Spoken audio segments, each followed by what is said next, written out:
We're here with Shawn Wells, best-selling author of The Energy Formula. How are you doing today, Shawn? I'm doing amazing. Good to be here. Okay, now, obviously, you're known for being the top supplement formulator in the industry. In your book, I really loved the Formulations Corner, and you went over some really helpful tips for those people out there in terms of how to choose the right supplements, how to choose a good supplement. Starting off with the brand name, tell me a bit about some of the importance of that and what some of the brands are out there that you think produce good products.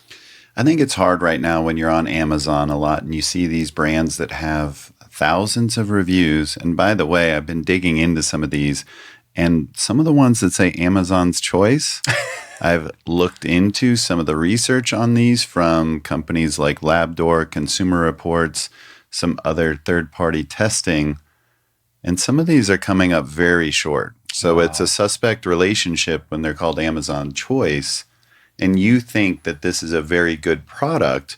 It has 1,000 reviews. You think it's a good product, and I've never heard of these brands. I'm not saying that some of these new brands might not be good brands, but I know the brands that have been around for 20, 30 years have quality control departments that are bigger than the entire staff of these Amazon-based companies that I've never heard of. Mm-hmm.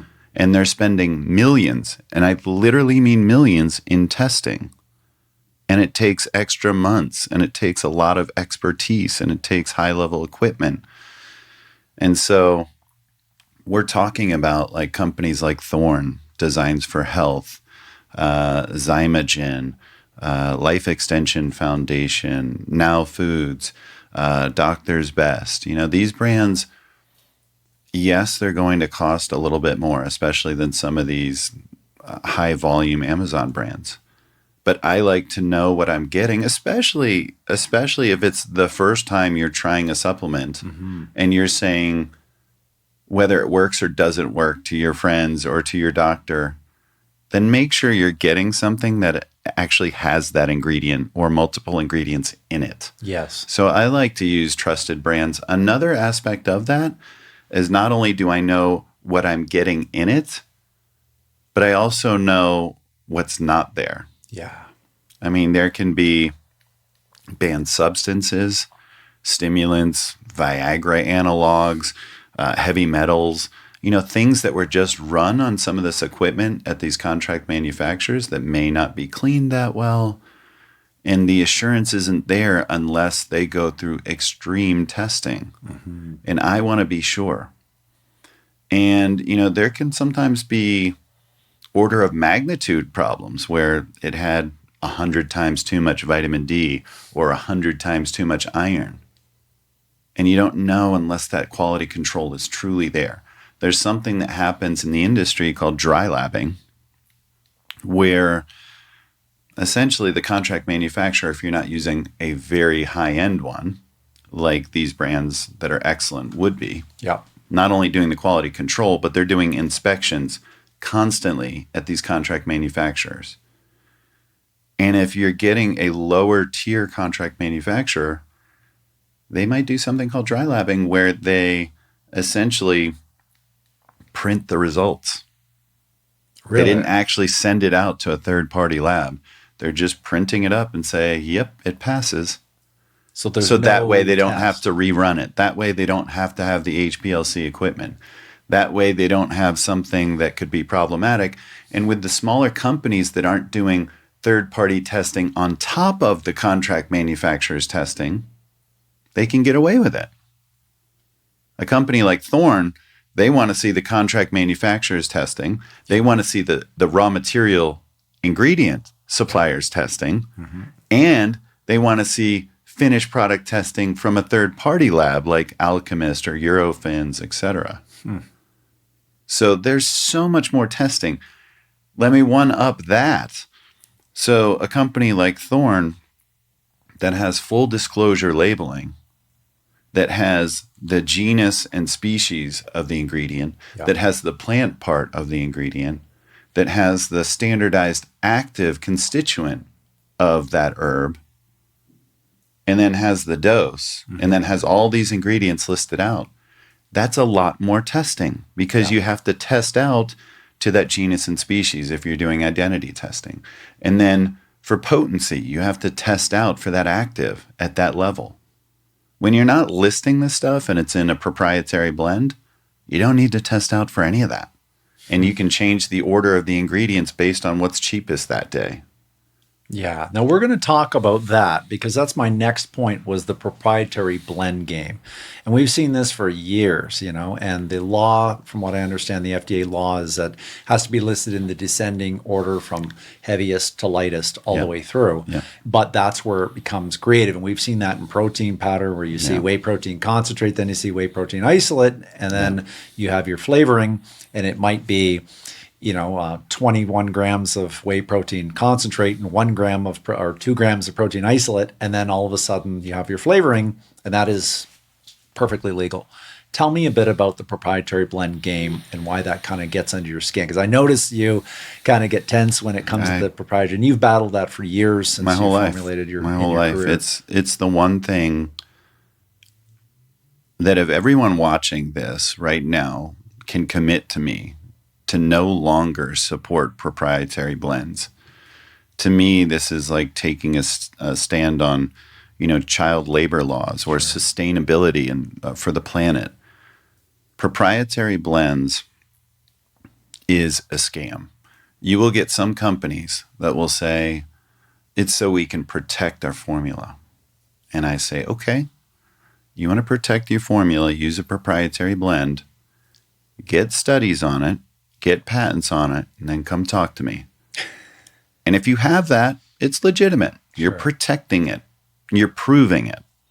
And then I think of it instead of multiple ingredients as kind of one giant ingredient. And then that's still transparent because you have studies on it now. Okay. Mm-hmm. If you're not getting studies on it and you're just blending ingredients, then the only reason to do that is purely for scam purposes, to manipulate the consumer, to make them think they're getting all of these ingredients, and in effect, they're getting none of them. Wow.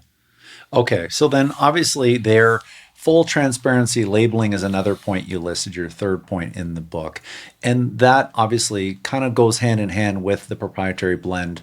Anything further to add on full transparency? Because I see brands like Ghost and NutriBio and some of these guys where they're disclosing not only the amount of flavoring that is actually in it, but they're actually showing who the contract manufacturer is for this. Yeah. So I think that the consumer is ready for that full transparency. And it's been people like you and Price Plow and people like that have actually been pushing this out there. But what further do you want to see in full transparency? Well, like I said, when it comes to herbs, I do want to see genus and species. I do want to see plant parts. So, for example, like here's another scam: ginseng. Let's say ginseng comes the power of it comes from the root, right? But of course, you can sell the root because everyone wants the root. But what are you going to do with the rest? Well, you can grind up that powder, sell it for cheaper, and some people will put it in supplements and say, "We have ginseng." But it's not standardized to anything, and it's not the root. But people that don't know to know will buy it and say, oh, this is cheaper. I got ginseng. Yeah. And then I get all these people that say, I don't know why these supplements don't work. I know why. And until we get these clowns out of the industry, it's going to continue. And pharmaceutical will have a leg to stand on saying, look at all this unregulated trash out here. Look at the studies. They show this product doesn't work. Mm-hmm. I know why. So full transparency to me, I love what you're saying, is not only about the standardized active. It's not only about the plant part and the genus and species and the dose and using these ingredients at their study-backed levels, in their study-backed forms, in the study-backed frequency, in the study-backed delivery system. Yeah. It's all of that. But even further, I like what you're saying, where there's transparency into the inactives or to these flavor components. There's studies, there's transparency into where it was sourced. I like the contract manufacturing thing. That's great. But now with like blockchain aspects, like you can actually get down to like the, square meter of where this herb was sourced in a field and say, it wasn't irradiated, didn't have glyphosate, here's the amount of rain it was exposed to. We can get that granular, and I think we should. Incredible. Even far further than that, when I worked at Muscle Tech I was there for 6.5 years, one of the things that we saw as a change, which was the consumer wanted to know who was in the big gray building. It could no longer just be this lab up on the hill. Like, who's at Pfizer?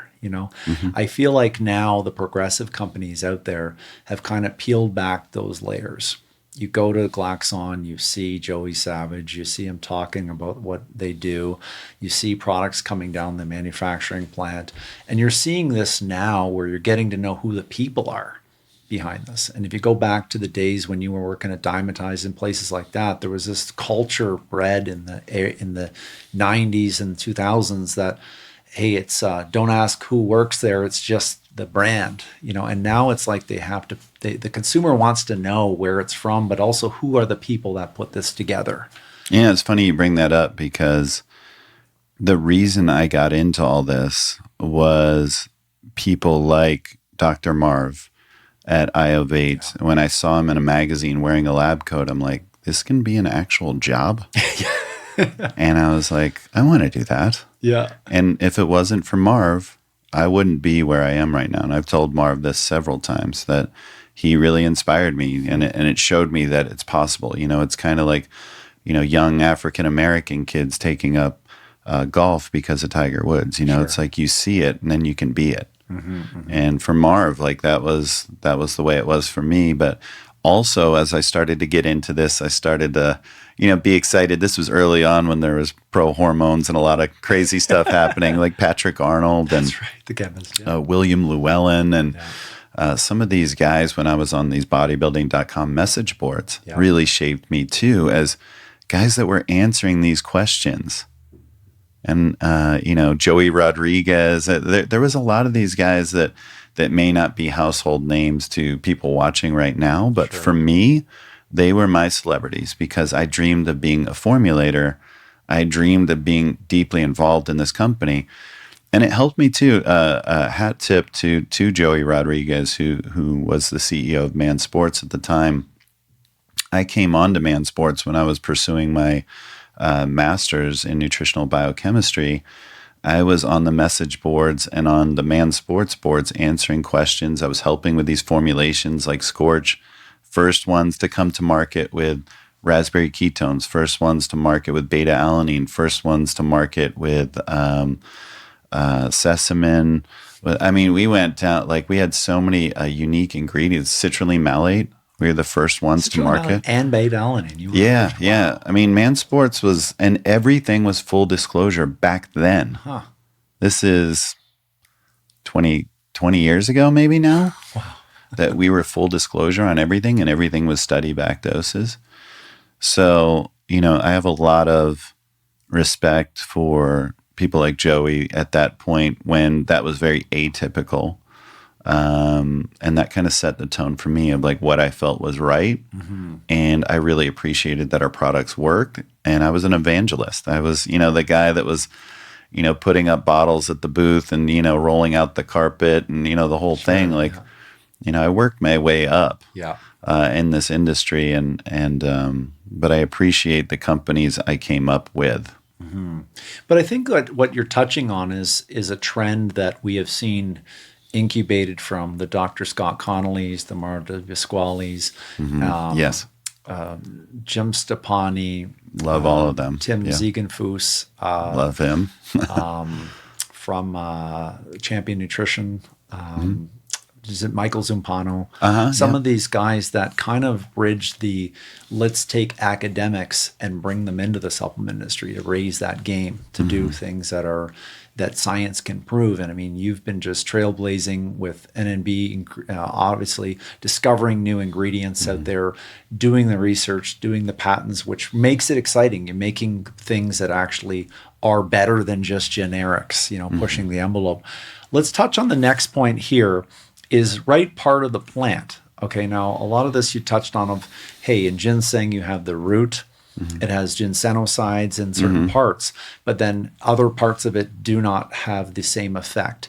Now, so in terms of labeling that, you're wanting to see what part of the plant it was harvested, but isn't it also that it's the time of the year that it was harvested? Because it would maybe these different herbs have different levels of actives depending on when they're harvested? Yeah, 100%. Okay. There's metabolism that's taking place in the plant throughout the life cycle of the plant. But ideally, if you're standardizing to an active, your raw material supplier is handling that aspect. Gotcha. And, your HPLC testing for that active. So it will have to hit not only the total active dose, but like that strength percentage, that concentration.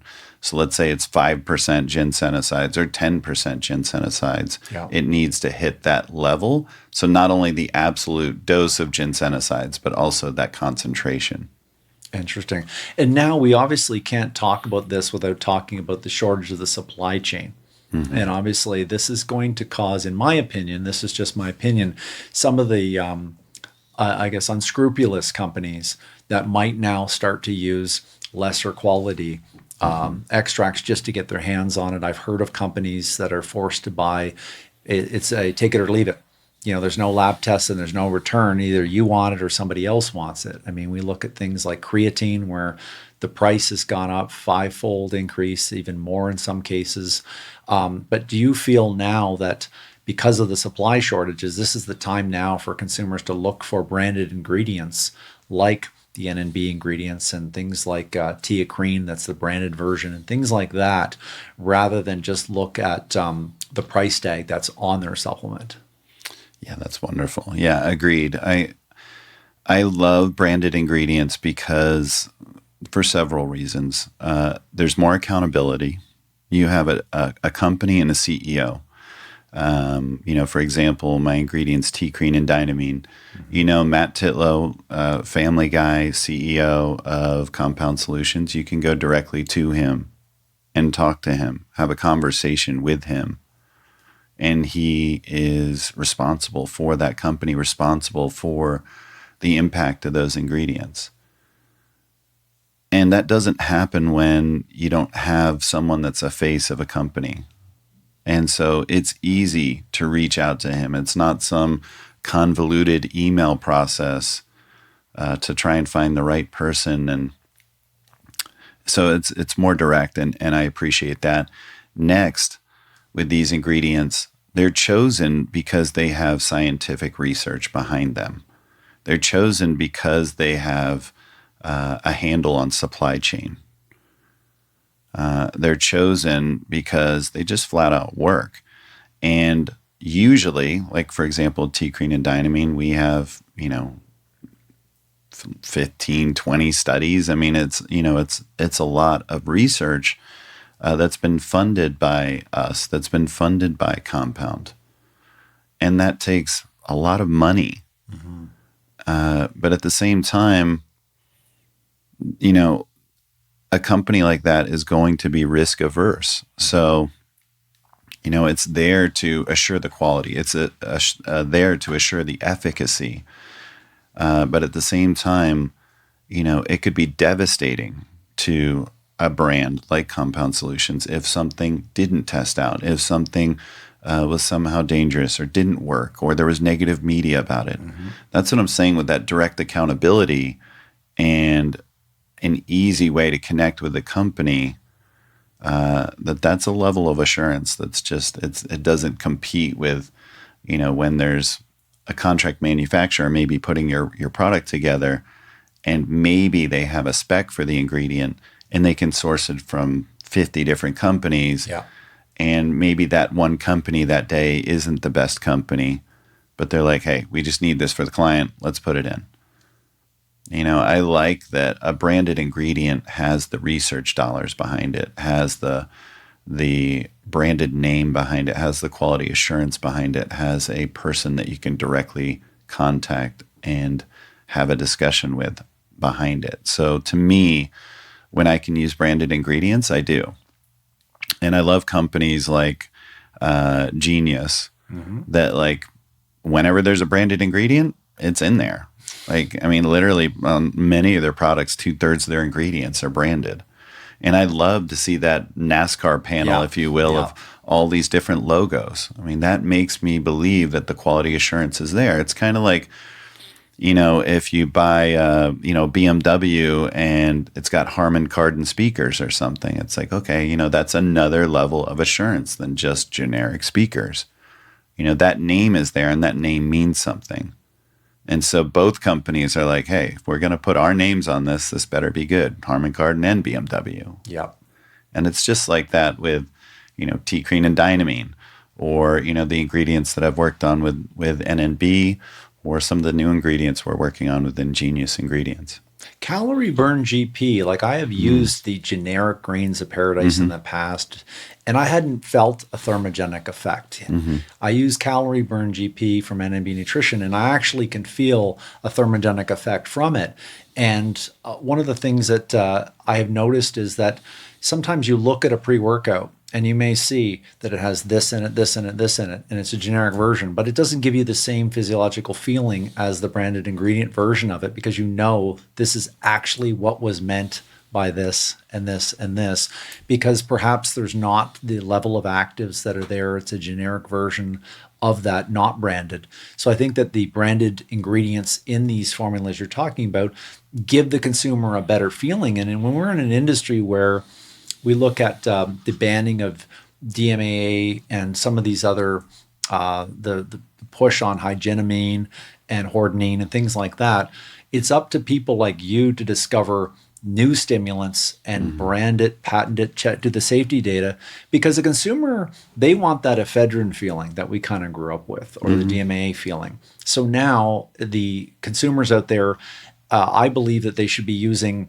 pre-workouts and fat burners that have these branded ingredients before they give up on the pre-workouts and, you know, just go on the internet and try to find these gray area stims that you won't find in a GNC or a vitamin shop because they're banned. I feel like we need to, if you can get full doses of these branded ingredients, you will get the actual feeling you wanted from that pre-workout. Or some people say, hey, you know what, if it doesn't have DMA in it or DMHA and it doesn't work. And I think that's just not true when you have tried pre-workouts that have been made right. That just brings to mind another benefit of branded ingredients is that there is no fairy dusting. A branded ingredient company will set out terms to say you have to use it in the efficacious dose. Yes. So that's another level of assurance that comes when you use branded ingredients. That the fairy dusting is the term that kind of goes back to the proprietary blends, where there's 1 milligram of something in there and not the efficacious dose of 500 milligrams. And again, just proprietary blends, fairy dusting, very frustrating to me. And going back to Grains of Paradise, one of the reasons that NNB works is we took that extract, looked at that study. There is 4 or 5 actives in that study, not just 6-paradol. And we standardize for all of the actives that the extract we do is extracting all of those compounds, because it's about the synergy and the way they interact, all of these compounds. What happened is we looked at the competitor. Not only did they not have the other 4 compounds and only had 6-paradol, we did identity testing, and it wasn't Grains of Paradise, it was ginger, which is chemically similar. So they use a different herb, but based on the lab testing instrumentation, it could fake the test. Yeah, because it'll show 6-paradol, which you get in ginger, but it didn't have the other compounds.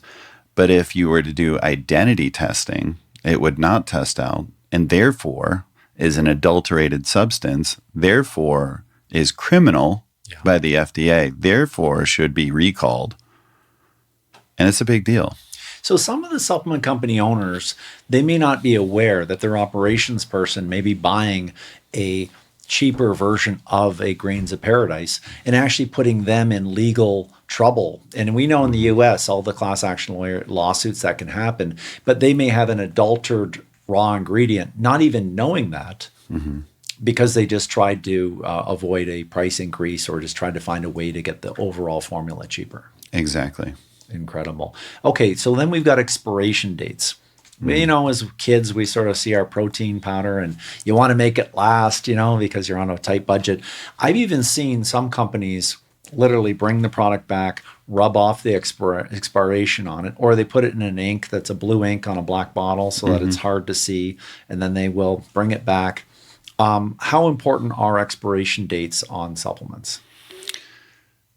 I would have a mixed response on that. How important is it? I think it's important, strongly important, Sure. that a company does the right thing per the law. Yeah. Is it unsafe? No, like 99% of the time, an expired product is not unsafe. What it is that it's most likely lost potency. Yeah. Some, you know, it could be a 5 to 10% loss in potency. And by the way, when you're manufacturing, you don't manufacture to what's on the label.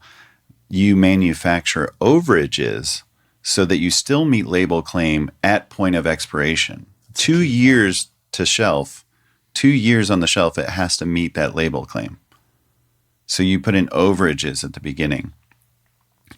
But to me, one of the bigger aspects that's going to happen with that shelf life is going to be that holistically the product experience is correct in terms of the flavor. Let's say if it's protein, lasting, right? That solubility is right. That moisture content is not throwing it off. That the lab values are testing out for the actives, you know, et cetera, et cetera, et cetera. That over time, because of light, heat, oxygen, you know, whatever, that it's going to degrade on some level. Does it become ineffective? Probably not. Does it become unsafe? Probably not. But in terms of the whole product experience being ideal, that's where shelf life matters. Incredible. Now, kitchen sink. I mean, obviously hot stuff back in the day kind of started that trend, Yeah. you know, where we just took everything. I want to be on dibencoxide and mumi extract and all these different ingredients, dibencoxide. And, Yeah, I took it. You took it and they threw it all in there together. Your belief, obviously, as a formulator, and obviously I completely support what you're doing, and I think it's the right way, is to have less ingredients in your formula, but at the efficacious dose. Talk to me a bit about that. Yeah, I start to get leery if there's more than maybe 5 ingredients. Are there exceptions to that? Of course, like a multivitamin. There's, you know, some pre-workouts have more than that. But what I'm looking for is if it's a product with a purpose, let's say blood sugar, joint health, whatever, that it's not just a slew of ingredients, certainly not proprietary blend. It's ingredients with intention, that there's complementary mechanisms of action. So, you know, this one ingredient is the best ingredient for exploiting this pathway. This next ingredient is the single best ingredient to exploit this pathway. And together, those are complementary and don't overlap. Yeah. And so together, those have true synergy. And that's the idea with, you know, working with a formulator, is that you're going to have multiple ingredients that have different mechanisms of action, different prongs to make a stronger attack, and will be more efficacious as a result. Instead of just saying, there's 15 blood sugar ingredients, so include 15 ingredients at all inefficacious doses in the wrong forms and potencies. And just so someone will say, I know those ingredients, those work on blood sugar, and buy that. Makes sense. Now, obviously in supplements, back in the day, there was a lot of aggressive claims that were always done. And then the FTC and the FDA obviously get involved in regulating some of this stuff. But in your book here, you talk about the structure function claims that companies are making. And I guess what your message is if it sounds too good to be true, it often is. Yeah. Now, with NMB Nutrition, one of the things that's phenomenal is when you guys are doing the research on one of the ingredients that you're doing, you're actually providing the supplement company with the claims that they can make that you can actually back. How important is that? And should consumers be sort of skeptical if they see claims that are not by reputable ingredient suppliers? It's important. Again, let's go back to branded ingredients. And then they have more scrutiny by the FDA as well and FTC, and by just lawyers in general. So they're not going to be making crazy claims. They're not going to be using claims from in vitro data, like, cell culture data. They're not going to be using claims from animal data. Mm-hmm. They're not going to be using claims from, some shady international journal that, has very little oversight itself, that you can get anything accepted into, where they don't even have a peer review process. Mm. So, those things wouldn't be included.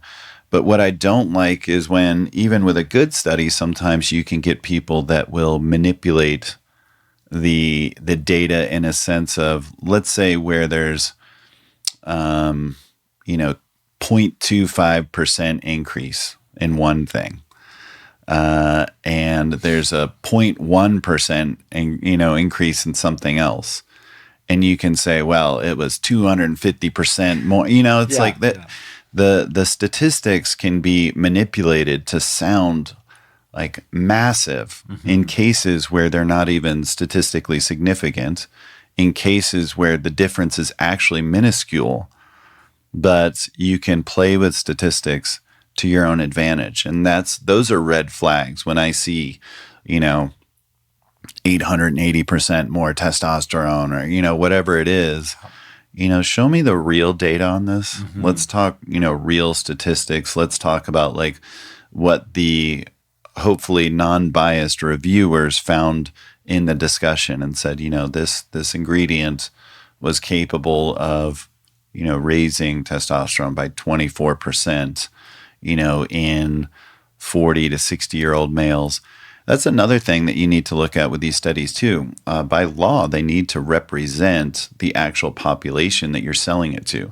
You can't use diseased postmenopausal women if it's supposed to be marketed to, 20 to 25-year-old young male athletes. You can't take that data and use that data to leverage for them. It has to be a representative population. So consumers out there should be obviously looking at those asterisks and looking at those studies to hyperlink and then reading the data, because obviously some of these studies may be taken out of context, or it's a percentage of such a small number it's insignificant. Yeah, a great resource, I mean, it's hard to beat it, is examine.com. Yeah, you plugged that in the book. PubMed, yes, obviously if you have the savvy, if you're someone like me or you, maybe you can spend some time on PubMed. But what I like about Examine is they kind of boil it down, and they have their own peer review team. They have pharmacists and doctors and PhDs and, dietitians and, people reviewing and then putting a summary together of that ingredient, what the data says about it, the efficacious dosing, what you might expect as far as results or potential side effects. So they do a good job. Okay. And then the final thing here is the little things, the desiccant packs that we see shortages of, the lids on top of your supplement. Even if it's certain products that have to be protected from light, but we see this trend now where everyone wants clear bottles. It's knowing what you're putting in the product and the containers. Tell me a little bit about the little things that you called in your book. Yeah, the devil's in the details. And I do like the little things are important in terms of quality assurance. One, yes, protecting the efficacy and stability of the product they're in, but also in that the product isn't damaged, like that the soft gels aren't melted, that the pills aren't broken and leaking, that the tablet isn't discolored and oxidized. That the taste isn't off or rancid, that you take the time to sometimes nitrogen flush these products to get the oxygen out, that they're sealed on the top, that they have the right lid on them, like you said, and it's screwed down properly, that there's cotton in there, that helps keep those tablets or capsules from bouncing around and potentially breaking. Yeah, and to your point, like even the the color of the bottle, can keep the light out from affecting the product they're in. So there's a lot of components that are there that matter when it comes to both the stability and the quality assurance, in that these products are stable, taste right, test out right. But lastly, I think it just shows the company cares and goes the extra mile. And I like to see the details. I like to see the Harman Kardon on the speaker.